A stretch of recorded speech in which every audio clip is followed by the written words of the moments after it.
Mesdames et messieurs, bonsoir. Bienvenue à votre émission Actu en débat. Actu en débat qui se propose chaque semaine de vous faire un décryptage des faits marquants de la semaine.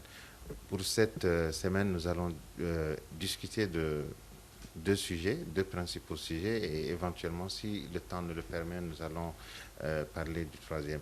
Le premier sujet, c'est relatif, vous l'avez tous suivi, hein, c'est par rapport à la décision prise à l'issue des concertations nationales de dissoudre les partis politiques et également un mandat pour le président de la République. Le deuxième sujet, c'est par rapport à l'accès des pays du Sahel à l'Atlantique via le Maroc et éventuellement, si le temps nous le permet, nous allons parler des inondations précoces qui ont secoué Bamako le lundi dernier. Avec moi sur ce plateau pour en discuter, Madame Hawa Traoré, rédactrice en chef du journal Nouvel Horizon. Madame Traoré, bonsoir. Bonsoir.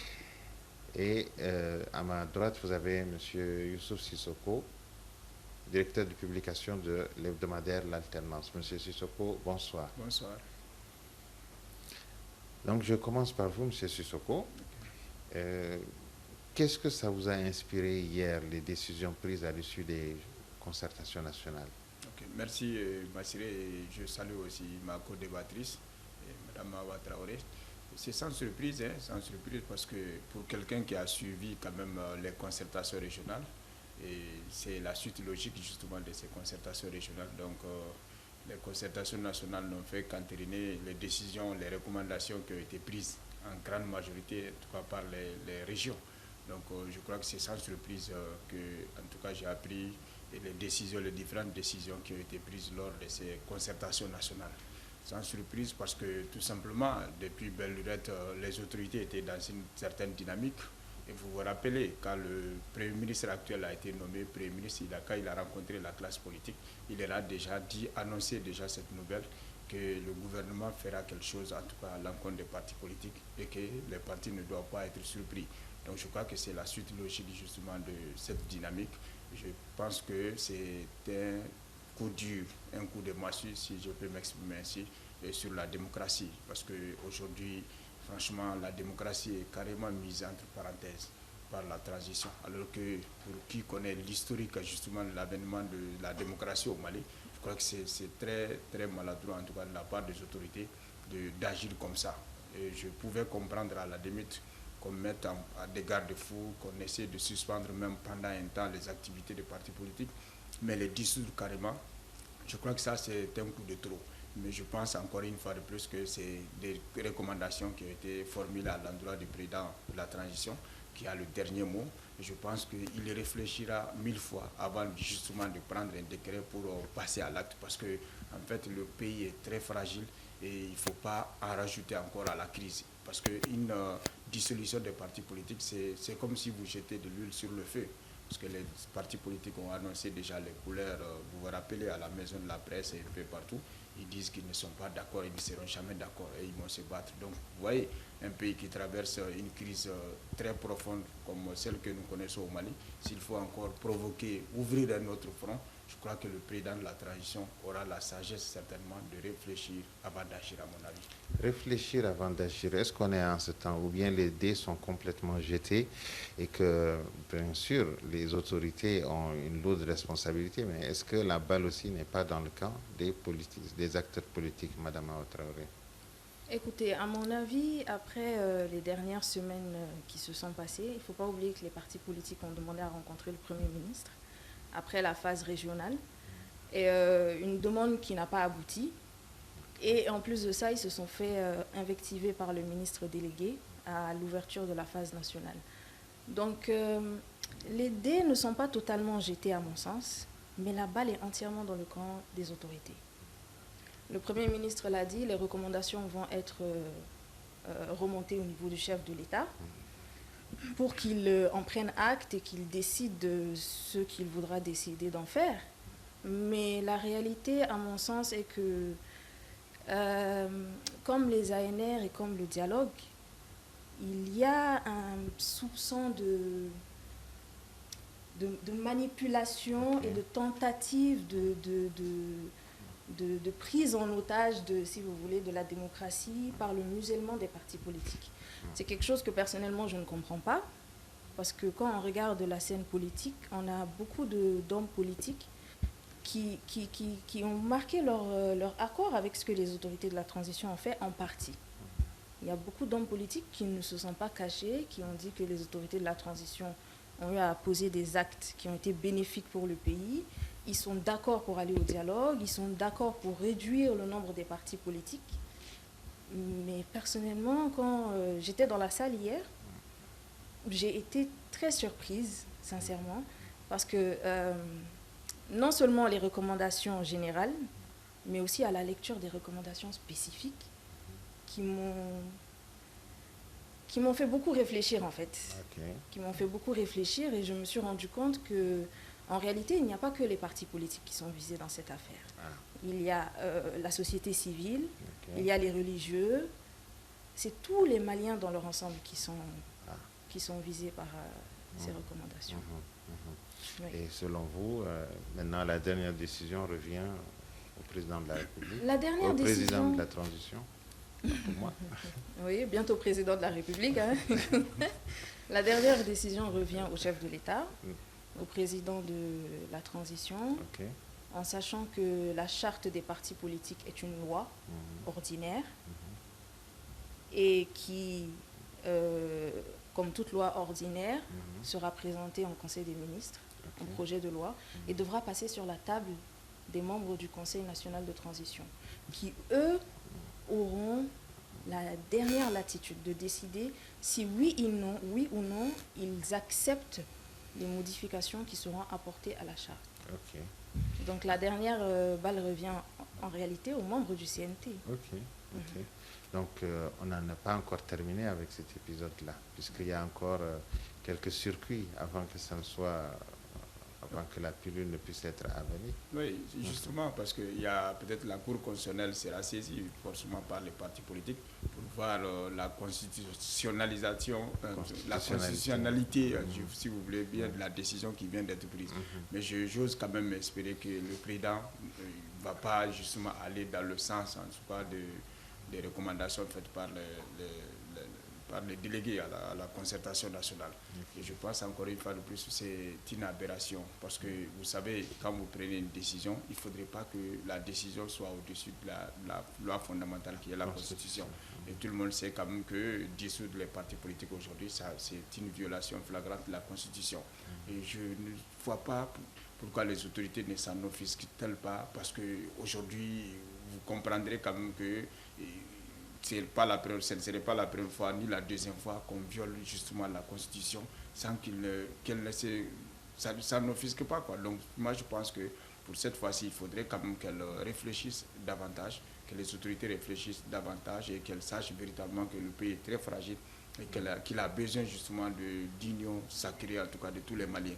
Vraiment à ce rythme-là, j'ai peur, mais encore une fois de plus, comme vous l'avez si bien dit, il y a des circuits qui restent et d'autres processus sont en cours. Donc moi je pense que les partis politiques, avant d'agir, avant de peut-être de prendre certaines décisions, ils vont peut-être se référer à ça d'abord et voir si en tout cas la Cour constitutionnelle ou si d'autres organes vont suivre justement ces décisions-là.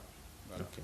Mais Madame Traoré, est-ce que vous ne pensez pas pour autant aussi que les partis politiques ont manqué quelque chose, on ne les a pas vus? Est-ce qu'on va continuer à faire c'est-à-dire à continuer à faire ce qu'on est en train de faire sans eux? On a parlé de boycott de ces assises et autres là. Donc est-ce que s'ils continuent à être en marge, cela ne va pas se faire sans eux? Oui, de toute manière, moi je l'avais dit la dernière fois, la politique de la chaise vide n'arrange personne. Ils ont fait la même chose lors des précédentes assises, le dialogue. Le dialogue, il y avait quand même quelques représentants de certains partis politiques. Okay. Mais les plus grands partis politiques n'y étaient pas. Et la politique de la chaise vide, si tu n'es pas là pour défendre ta position, d'autres vont défendre la position par rapport à ce qui leur convient eux. Et on a vu le résultat. Ça n'apporte absolument rien. Peut-être que par leur présence à ces consultations, certains auraient peut-être pu changer la donne concernant certaines recommandations, essayer de parler avec des délégués, échanger et convaincre les gens qui étaient là. Parce qu'en réalité, tout n'était pas forcément gagné, même si j'ai compris et j'ai appris que certaines recommandations sont venues des régions et qui ont été débattues par les délégués pendant la phase nationale. Et dont eux-mêmes, ils ne s'y attendaient pas en réalité. Ok. Oui. Par exemple, les recommandations spécifiques, après l'événement d'hier, j'ai échangé avec certains délégués qui m'ont dit clairement que les recommandations spécifiques sont venues, voilà, comme un plateau servi pendant ces... Ils n'étaient pas venus pour discuter de ça, mais on leur a dit d'en parler. Ok. Voilà. Quelque part aussi, il y a le Niger et le Tchad, autant pour moi, le Burkina Faso. Est-ce que tout cela aussi n'a pas un peu pesé sur la balance? Bien sûr, en tant que membre d'une par confédération. souci d'uniformiser justement les régimes que je crois que le Mali aussi est allé dans ce sens, mais sauf que comparaison n'est pas raison. Comparaison n'est pas raison parce qu'on prend généralement l'exemple sur le Burkina et le Niger, mais ce qu'on oublie, c'est que ces deux pays-là ne sont pas dotés de constitution et les assises nationales ont décidé clairement d'aller dans ce sens. Mais nous avons tenu des assises nationales de la refondation, nous avons tenu le dialogue national. Bref, nous avons doté le pays d'une constitution. Et je crois qu'à partir du moment où cette constitution a été promulguée, je pense honnêtement que c'est elle qui doit rentrer en vigueur. Mais si on veut justement faire comme le Burkina et le Niger, je crois que ce n'est pas la même chose. Et franchement, il ne faudrait pas qu'on rentre dans ça. Parce que imaginez si nous devons aller à 5 ans, le Burkina déjà il y a 1 an ou 2 ans à peu près. Donc ça veut dire que quand le Burkina finira ses 5 ans aussi, ainsi de suite, ainsi de suite. Mais je crois qu'on ne peut pas gérer un pays comme ça. Franchement, on est en train de transformer la République en une, je ne dirais pas une jungle, mais une République bananière. Franchement, il faudrait que... C'est pas trop... non, parce que quand on ne respecte pas une loi fondamentale, la Constitution, franchement, ça veut dire quoi? C'est pratiquement le pays se transforme en jungle. Et ça, c'est la porte ouverte à toutes sortes d'aventures. C'est pourquoi il est bon quand même, à partir du moment où on a adopté, ils ont même dit que la Constitution a été adoptée à plus de 97%. Donc ça veut dire une très large majorité des Maliens s'est prononcée sur la Constitution. Donc franchement, qu'on respecte cette Constitution. Et si la loi autorise peut-être le président de la transition d'être candidat, pourquoi ne pas faire acte de candidature, qu'il soit élu, parce qu'il sait qu'il a la majorité, il est très populaire, qu'il soit élu et puis qu'on sorte justement de la transition. Parce qu'en restant comme ça, aucun pays ne nous prendra au sérieux. Parce que ça veut dire quoi? Ça veut dire tout simplement que tous les jours, à longueur de journée, nous violons nos propres lois et nos propres principes. Je crois que c'est là où il y a vraiment la gravité de la chose. Et il faudrait qu'il mesure justement ces conséquences-là et agir en conséquence. Ok. Sur le même sujet, Niger-Burkina, vous n'avez pas de réaction? Bon, Niger-Burkina, moi je pense en réalité que le Niger et le Burkina étaient des phases test pour le Mali. D'accord. On sait que c'est le Mali qui est le premier pays à être entré en transition et les deux autres pays ont suivi. Et les deux autres pays en réalité suivent ce que le Mali fait. Et il ne faut pas croire que le Mali fait comme ce que eux ils disent. À mon avis, non, c'est pas comme ça, c'est l'inverse. Et je pense sincèrement que avec ce qui est en train de se passer actuellement, il faut s'attendre à ce qu'il y ait une similitude dans les actions qui sont entreprises par les trois États. Il y a une uniformisation, et puis avec le Mali en chef de file. Ok. En tout cas, de toutes les façons, je pense que respecter la Constitution, c'est aussi ce qui peut nous permettre de grandir davantage. Surtout que c'est vraiment notre fierté, cette Constitution, donc la fondamentale.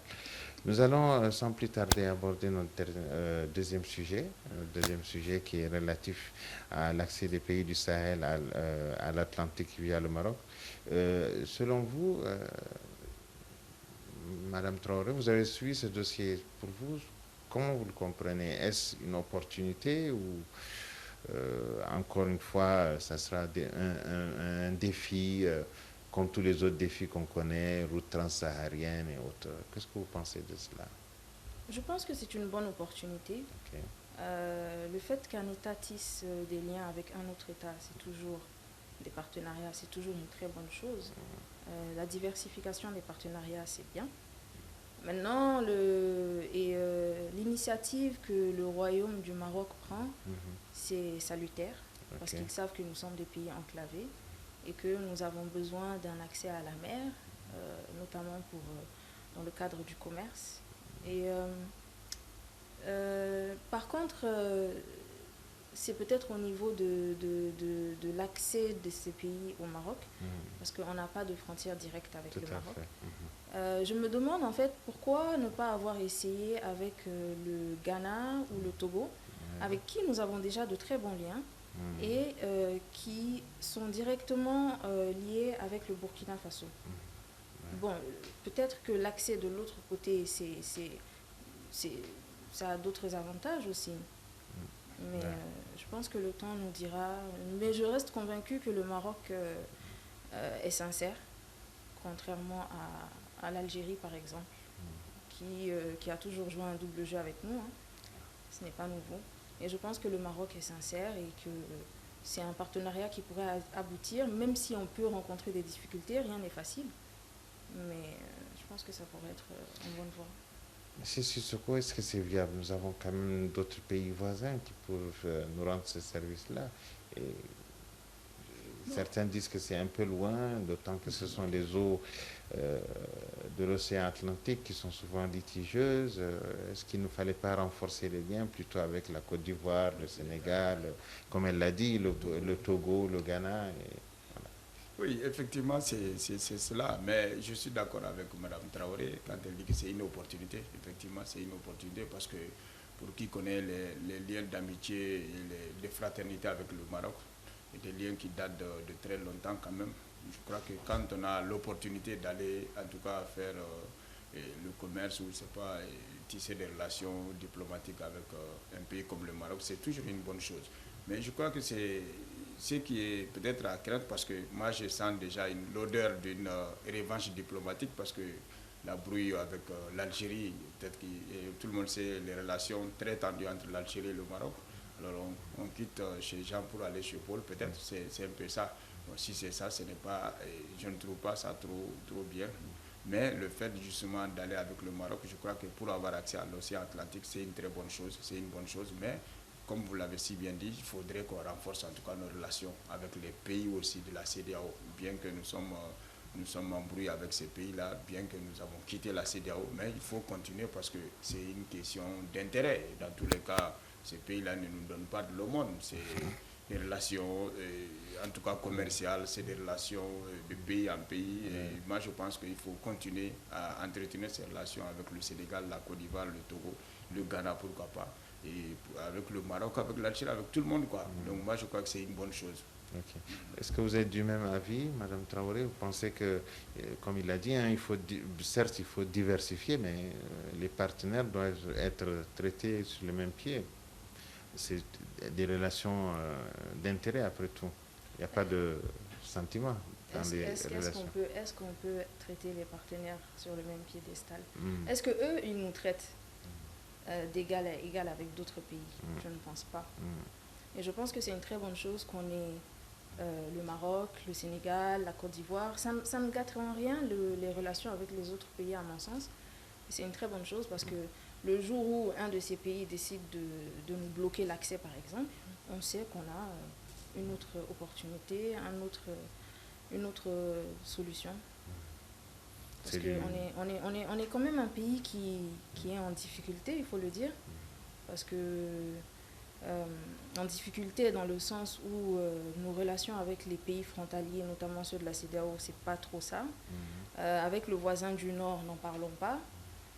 Donc on ne sait pas trop comment les choses vont se passer dans le court, le moyen et le long terme. Donc c'est une très bonne chose pour ne pas rester coincé. Et je pense qu'en réalité, c'est une des réussites des autorités de la transition depuis le début, parce qu'ils ont compris qu'il faut multiplier les partenariats et ne pas rester figé sur une seule position, comme ont eu à le faire certains anciens chefs d'État. Voilà. Okay. D'accord. Vous avez quelque chose à Oui, ajouter j'allais peut-être dire que je dirais plutôt que si la transition a péché dans un domaine, je crois que c'est dans le domaine de la diplomatie.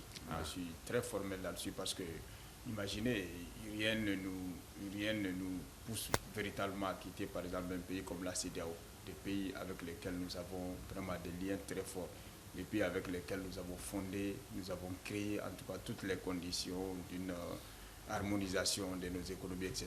Donc moi je crois que dans le domaine de la diplomatie, je crois que s'il y a une tare vraiment de cette transition-là, c'est surtout dans ce domaine-là. Et j'aurais quand même conseillé encore une fois de plus aux autorités de continuer si vous voulez bien, à s'entendre avec tous ses voisins d'abord, les voisins, l'Algérie, la Mauritanie, etc., etc. Ceux avec qui nous avons des relations, des frontières, nous partageons la même frontière, il faudrait qu'on s'entende avec ceci, parce que sans cela, je crois que la situation va être très compliquée. Parce que regardez, la guerre que nous sommes en train de traiter aujourd'hui, c'est une guerre asymétrique, ou alors l'ennemi n'est pas visible, ce n'est pas une armée classique qui est là, etc. Donc, il faut forcément l'apport de nos voisins, tant en termes de renseignements qu'en termes peut-être d'aide logistique, etc. Je crois que sans cela, franchement, ça va être très compliqué. Et je le dis, je le rappelle encore, le Mali est vraiment isolé, il faut qu'on sorte de notre isolement. Je crois que Mme Traoré n'entend pas la façade de cette oreille-là. Concernant si je peux me permettre, concernant le retrait des pays de l'AES de la CEDEAO, je pense que ça a ses bons et ses mauvais côtés. Les mauvais côtés, c'est surtout l'impact direct économique et sur les populations, parce qu'il est évident qu'après la réunion qu'ils ont tenue il y a quelques jours, ils ne vont pas se laisser faire. Ils vont vraiment entreprendre des mesures et pas forcément, malgré l'initiative du président ghanéen, je ne pense pas que les chefs d'État de la CEDEAO seront cléments forcément avec nous. Donc il faut peut-être s'attendre à des difficultés. Actuellement, il y a des personnes qui, quand elles traversent les frontières, rencontrent des difficultés, qui se font racketter, qui se font... et ça, c'était avant le retrait de la CEDEAO. Et ça, c'était avant le retrait effectif et avant... on a encore jusqu'au mois de juin, en réalité, avant que les vraies conditions ne soient appliquées sur nos pays. Et dans ce cas de figure, je crois qu'il faut s'attendre à des choses toujours pas très agréables. Mais d'autre part, je pense que c'est dans l'adversité qu'on se construit. Ça fait depuis 1991, le Mali est un pays indépendant. On a vu beaucoup de choses qui n'ont pas forcément été positives. De 1991 à nos jours, on a l'impression de ne pas avancer. Quand tu vas au Sénégal ou en Côte d'Ivoire, tu te rends compte que le Mali est à des années-lumière de ces pays. Pourtant, nous avons eu nos indépendances en même temps. Donc, moi, je pense qu'il faut essayer de voir, comme il l'a dit, c'est bien d'être en bon terme avec nos voisins. Mais qu'est-ce qu'on fait si nos voisins, eux, s'ils sont agressifs avec nous? On ne va pas se laisser faire. Et je crois que c'est ça qui a été le problème du Mali pendant toutes ces années. On s'est beaucoup laissé faire. On s'est beaucoup laissé faire et par nos voisins directs et par des gens qui ne sont pas forcément nos voisins directs. Et je crois que rien n'est impossible. Et la donne peut totalement changer. Ça peut être très difficile. Ça va être difficile. Ça, je crois qu'il faut préparer les gens psychologiquement à ça. Et c'est à ce moment que le ministre de l'économie et des finances doit entrer en jeu. Parce qu'en réalité, on a vécu un moment d'embargo et on s'en est quand même bien sorti. Même les pays occidentaux ont été étonnés par le fait que le Mali s'en sorte aussi bien, parce qu'en réalité, nous avons exploité toutes les ressources possibles que nous avions ici à l'interne. Et maintenant, c'est au ministre de l'économie et des finances de jouer sa partition. On l'a vu, il a récemment été au FMI et à la Banque mondiale.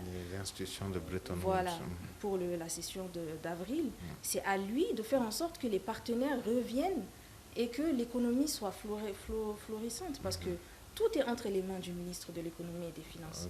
Mais à partir du moment où tout est bloqué financièrement, l'argent n'est pas payé, je comprends, on a des charges, on est un pays en guerre, mais il faut qu'il arrive à trouver le moyen de faire en sorte que le Mali devienne un pays économiquement, financièrement florissant. Et vous allez voir que même si nous ne sommes pas en de bons termes avec les pays voisins, on pourra aller de l'avant. Parce qu'on a tous les atouts nécessaires. Mais c'est au niveau économique, à mon niveau, que ça bloque beaucoup. Quelque chose à ajouter? Bon, pas grand-chose, sauf encore une fois de plus réitérer en tout cas mon appel aux autorités à plus d'ouverture et à plus de réconciliation avec tout le monde. Parce que sans cela, nous sommes en transition. Une transition, par définition, ça devait être une courte période, mais comme on vient de la prolonger, tout encore et encore plus. Donc moi, je crois qu'il faut profiter en tout cas de l'occasion pour essayer de tisser des relations avec tout le monde. Voilà, merci beaucoup. Je pense que c'est sur ces mots que nous pouvons clore notre débat. Je rappelle que nous avions sur ce plateau deux invités de marque. À ma droite, bien sûr, vous avez Youssouf Sissoko, directeur de publication de l'hebdomadaire L'Alternance, et à ma gauche, Mme Awa Traoré, qui n'est plus également à présenter. Mme Awa Traoré, rédactrice en chef du quotidien Nouvel Horizon. Voilà, je vais y arriver. Merci beaucoup. Merci. Donc, nous vous donnons rendez-vous à la semaine prochaine et à la même heure. Merci.